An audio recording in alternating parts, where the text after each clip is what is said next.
Кој во кафуле, кој во кафеана, Битолчани организирано како и секогаш на дочек на Нова година. Голем број пак граѓани како по традиција на плоштадот Магнолија на голема журка со таткото на градот. Годинава Даниел Кајмаковски и Наум Петрески ги забавуваа битолчани на новогодишната вечер. Одбројувањето почна, а таткото на Битола ги кажа новогодишните пораки.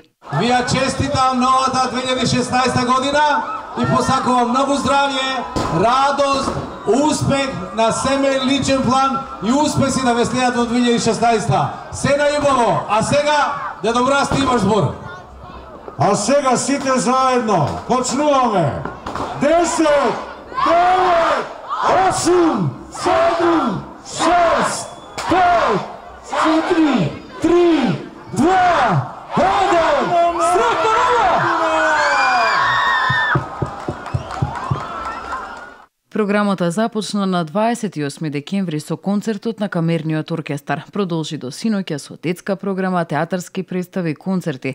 Настапија X-Band, Сефедин Бајрамов, Борче Номовски, Сашко Савески, Паркети, Памперс, Виктор Апостоловски, Стефанија Милевска, Даниел Кајмаковски и Наум Петрески. Круната на вечерта точно на полноќ традиционалниот огномет.